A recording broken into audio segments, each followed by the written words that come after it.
Hello friends and colleagues and greetings from Scotland.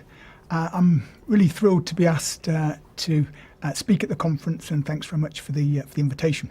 I want to record my appreciation to Paul and to the conference organisers, not least for their patience and for setting up this opportunity to address the conference in absentia.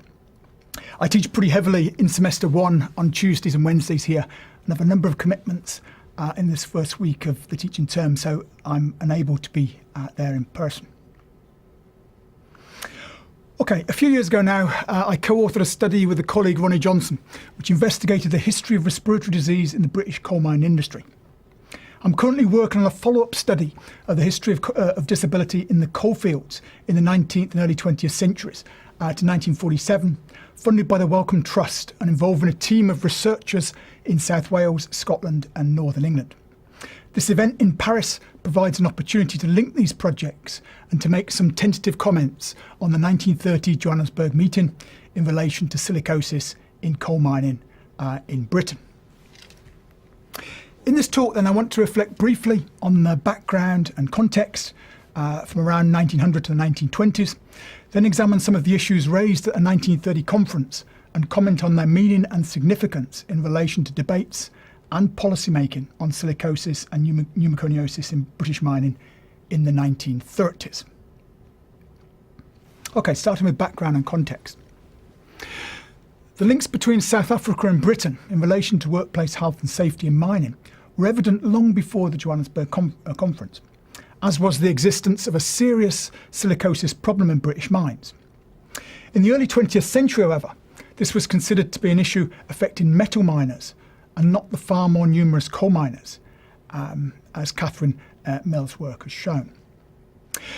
J.S. Haldane's pioneering research in 1900 to 1902 identified high levels of silicosis amongst the Cornish tin miners in southwest England. These miners frequently migrated to work in South Africa's gold mines, and Haldane's work implicated conditions abroad in South Africa, as well as in Cornwall, where miners worked with machine drills without any protection. You can see one of these machine drill workers in the picture on the slide behind me. Of 142 lifetime machine drill miners who died in one area in Cornwall in Redruth, 133 died of respiratory diseases, with the average age of death just 37 years.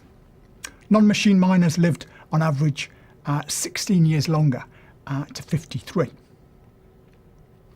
Interestingly, this was not the only deleterious connection with the unhygienic and unhealthy mines in South Africa. Cornish tin miners also brought back intestinal worms, which led to serious outbreaks of deadly ankylostomasis, as Burke's written about, before First World War. This fueled anxieties about in-migration of germs in workers' bodies that later extended to serious concerns about the spread of tuberculosis in British mines by migrant workers, for example, from Poland to Scotland and from Eastern Europe. Around the same time, another South African disease transmission story emerged in the north of England. Thomas Oliver, perhaps the most famous of British occupational health researchers, reported that large numbers of British miners returned to northeast England from the Transvaal after the defeat of Britain in the Boer War. Many had severe silicosis, which Oliver put down to inhaling rock dust in South African mines. The South African government were informed of Oliver's findings, and that triggered the first Transvaal's silicosis inquiry. This first study of the white European gold miners in 1911 found 31.6% of underground miners examined to have miners phthisis, and almost a half of all machine drillers had the disease. It was estimated that 90% of the workforce would eventually contract the disease, and that tuberculosis rates amongst those with silicosis were 3 times higher than those who were healthy. So the flow of migrant labour back and forth from the UK to South Africa stimulated research and a reciprocal knowledge exchange and indeed some regulation. Another example a decade or so later provides a tangible link to the Johannesburg conference. In 1925, Hans Piro, then an inspector of mines in South Africa, and in 1930 a delegate to the Silicosis conference, was appointed by the UK Health Advisory Committee of the Mines Department to investigate work conditions of rock drillers in coal mining districts, initially South Wales and Somerset, and extended to Scotland and Northern England. This demonstrates the regard that South African expertise in this area was held at the time, and growing concerns about the silicosis risk amongst the coal miners. Pirrow's findings were influential in A, the appointment of the first medical inspector of mines, S.W. Fisher, another delegate, in 1927, and B, the change in workmen's compensation legislation relating to silicosis in Britain to include some provision for miners. Though in its first iteration in the 1928 Workmen's Compensation Various Industries Scheme, this was extremely restrictive, limited to hard-heading workers, drilling in stone and in rock, with at least 50% silica content. Compensation was only given on death or permanent disability. Okay, on then to the 1930 Silicosis Conference in Johannesburg.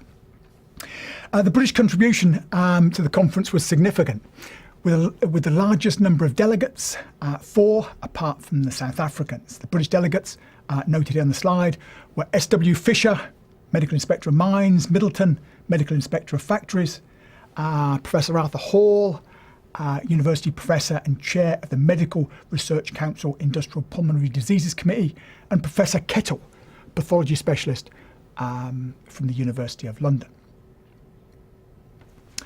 Whilst the core experiential knowledge being discussed at the conference was that of the 20 years or so of experience in the South African gold mines with silicosis and the epidemiology, regulatory and compensation responses, the considerable knowledge of silicosis research in the UK, and indeed elsewhere, was also fed into these discussions and had an impact on the outcomes.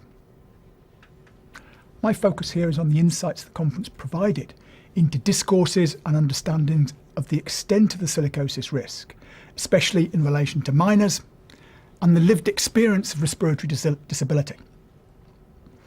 In both cases, I want to argue that the British delegates had a fairly conservative and bureaucratic approach, reflecting the prevailing scientism of the day, the idea that something had to be proven, verified and corroborated with epidemiological evidence before any remedial action could be taken. Probabilities based on actual lay evidence and experience within mining communities stood for very little.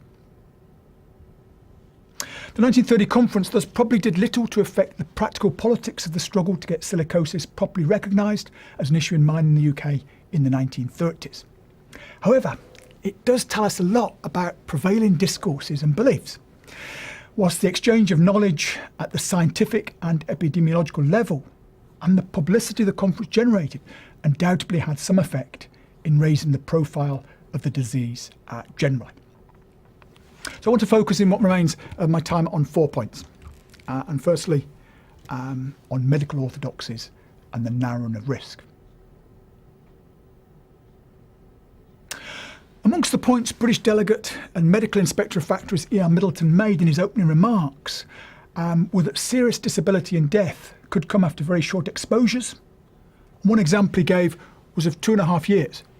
He declared that he was not able to definitively determine a standard of air dustiness that was dangerous, and welcomed discussion on this issue. On 2 points, however, he appears to have embraced prevailing medical orthodoxies. Firstly, that other dusts, for example coal, acted as restraining agents or antidotes to silicosis, in this sense following the ideas of J.S. Haldane. And secondly, that tuberculosis was the critical issue, hinting that silicosis was not developed in the healthy lung, to quote Middleton. He invited opinions and discussion on this issue. The idea that inhaling coal dust had any prophylactic effect was immediately rejected by Dr. Baum, a German delegate, based on research amongst miners in Germany. This anti-Haldane view was supported by others. And in the final conference resolution on this, coal dust as an antidote was firmly rejected, though it was noted, and I quote, "Further research in this direction is urgently called for." Middleton's submitted report on Britain also underlines his conservatism. This report was extensive at 96 pages, but of this, only 8 pages dealt with mining.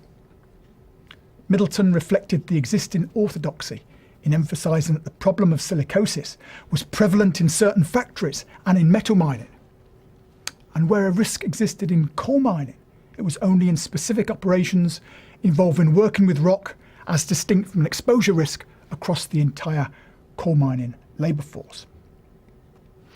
Middleton's paper identified the risks inherent in dry drilling and narrowly defined those exposed to risk in the processes of ripping, blasting of rock, driving through rock and drifts. During recent years, evidence has been accumulating which shows that certain workers employed below ground in coal mines contract a disabling and even fatal fibrosis of the lungs.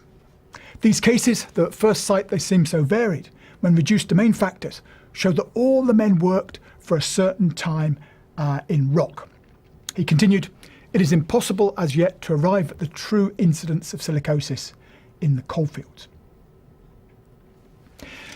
Middleton's Table 15 in his report on page 428 revealingly indicated the extent of preventive measures that were then in operation, things like water and dust traps. These were supposed to be compulsory under the Mines Act of 1911, where drills were being used in these processes. What stands out, though, is the blatant flouting of this legislation, as in around 60% of the cases, no dust control measures were in place. This raises a key issue of the gulf between regulation and actual workshop practice. Our argument in Miners Lung was that regulations and mines inspection systems were systematically flouted, and much oral evidence that we gathered for the book for the period from the 1930s on supports this. This was partly a product of managerial power and authority to impose their will, facilitated in periods like the interwar depression, and partly a product of a prevailing productionist workplace culture, where high levels of risk were tolerated through socialisation, policed by peer pressure to act as real men, in a culture where Stakhanovites or big earners were exalted within mining communities. What is largely absent from the Johannesburg discussions is any comment on power and workplace cultures, on workers' agency and the constraints upon choice linked to the control exerted by mine owners and expressed through mine management. Mavrocordato and Peru's comments that companies could find the costs of preventative measures prohibitive was about as far as this critique actually went.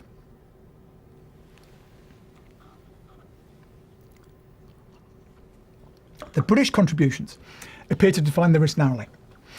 Rather than inviting debate on the breadth and depth of risk, for example, within the coalfields, they also failed, as McCulloch has noted, to challenge medical orthodoxies and swallowed hook, line and sinker the South African PR exercise rhetoric of healthy and well-regulated gold mines after 2 decades of state intervention. This was designed explicitly to facilitate their labour recruitment problems. Neither the lack of data on the more numerous black workforce of about 200,000, nor the discourse that black workers were not affected because of the transient nature of their employment with high labour turnover were effectively challenged.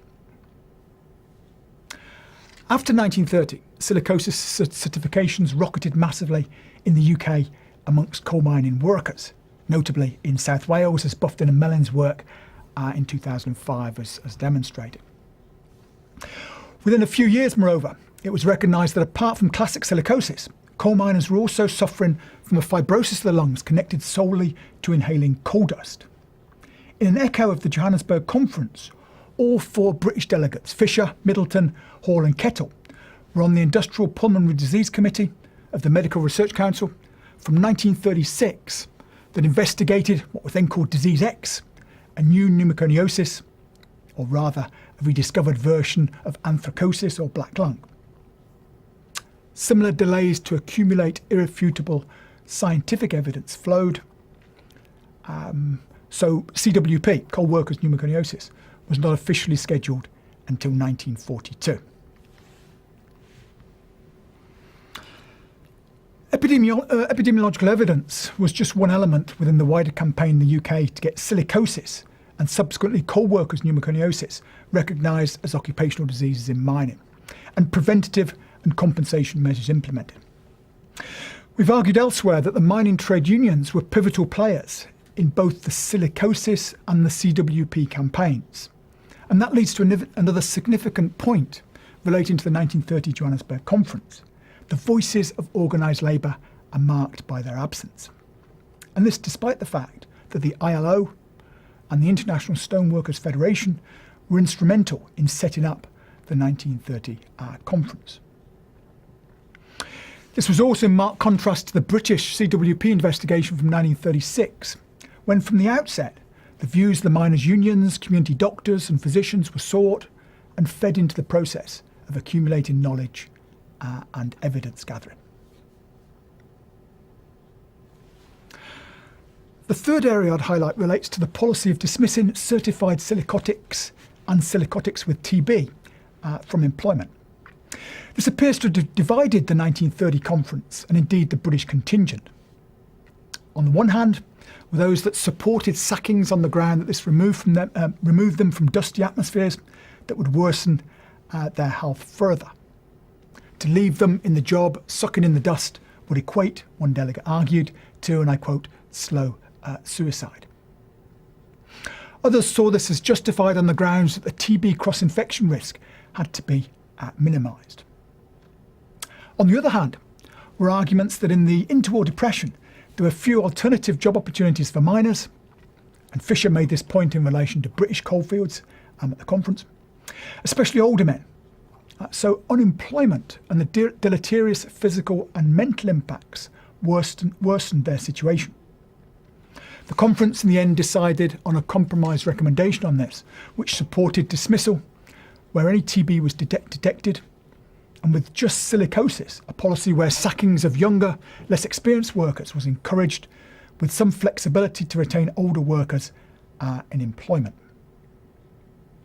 The opportunity to declare an obligation upon industry based on social responsibility to provide alternative employment in dust-free occupations was passed by, despite the Australian delegate raising this as practice in Broken Hill.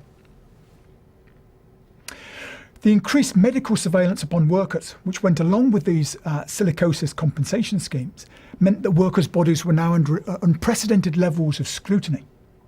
This was both intrusive and facilitated mine owners' efforts to maximise their output by cherry-picking the fittest workers. Cost-cutting, profit-orientated efficiency lay behind this identification through medical examinations of the fittest and the weeding out of the disabled silicotics. In Britain, this policy, endorsed in Johannesburg, resulted in prolonging the predicament of the silicotics and pneumoconiotics, who were routinely sacked from their jobs throughout the 1920s and 30s. Stigma and prejudice faced these lungers, as well as dire economic deprivation. The first pneumoconiosis research unit studies in the mid-1940s were devoted to sociological investigations to investigate, to study the lived experience of these disabled and sacked miners. These were described by the PRU director, Charles Fletcher, as outcasts. Numbering some 20,000 plus by 1945 in South Wales alone, the plight of these disabled miners across the South Wales mining villages and communities was desperate, and the PRU studies were influential in getting the dismissal policy reversed and silicotics and pneumoconiotics largely reabsorbed into the mining workforce by the later 1940s. The full story, for what it's worth, is told in Chapter 9 of our Miners' Lungbook, for those of you who might be interested. Finally then, playing the South African card. As Rosner and Markovich for the USA and Bufton and Melling for the UK have shown, the politics of silicosis was complex, with a plethora of individuals and groups participating in the campaign to attain recognition of pneumoconiosis as occupational diseases and enforce preventative measures, regulation and extend compensation schemes.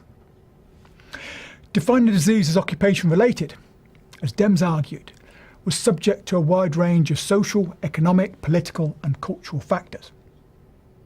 In mining, recent research has really emphasised the pivotal role played by the miners' trade unions and the way they marshalled effectively their own alternative lay epidemiology and challenged medical orthodoxies. Around the edges of these debates in the 1930s, the examples of best practice elsewhere outside the UK played a part, not least in enabling the case to be made that unhealthy work processes had been identified and were capable of being tackled by rigorous state intervention. This was the case with South Africa and the regulation of silicosis from the 1910s on, which was held up as an exemplar. Hence, British Conference delegate Professor Arthur Hall described South Africa as, and I quote, the mecca for silicosis researchers in a laudatory post-conference article in the influential medical journal The Lancet in September 1930. Similarly, Professor Kettle commented after the conference in the British Medical Journal, and I quote, the experience of South African workers was so great that considerable weight must be given to their views. Pathologists like William Cullen in South Wales explicitly compared the X-rays of South African silicotics with those of Welsh miners to demonstrate the similarities. And trade unionists and Labour politicians used the South African example as an attempt to shame the British government into action on the scandal of coal workers' silicosis. Witness, for example, this revealing exchange in the House of Commons in 1934 between the Labour MP and disability rights activist D.R. Grenfell and the Conservative Secretary for the Mines, Ernest Brown. Grenfell said, "Is it not the duty of the department to follow, in this case, the example of South Africa, where death and disablement from miners' phthisis have been wiped out?" Brown retorted, "It would be unwise to draw a comparison without full knowledge in both cases." Grenfell, "Is not the knowledge fully within the possession of the department now? The knowledge is available to us, and the department should have it." Brown, "There is a vast amount of knowledge, but it leads to varying conclusions on the part of men who are experts from various points of view." Grenfell response, "Is it not the case then that in South Africa lives have been saved, while in this country lives are being lost in large numbers?" Brown, "I could not admit that." Significantly, this attempt to use the South African experience as a crude bludgeon to cajole the national government into action was unsuccessful. Failing to penetrate the traditional defences of the state to wait until scientific evidence had accrued to prove the case beyond all doubt. The mine owners ultimately benefited from this commitment to an outdated scientism and from disagreements within medicine about the etiology of work-induced respiratory disease amongst miners. This cautionary and conservative approach was to characterise silicosis and a whole range of other occupational diseases, including asbestos. A legacy of this was the accumulation of crippling respiratory and other diseases, which contributed to making coalfields in the UK and indeed elsewhere the most unhealthy and disabled of all working class communities in the 20th century. Thank you for your time and attention. The written paper is now up on the conference website for your perusal, and I'd welcome comments through email. Thanks again.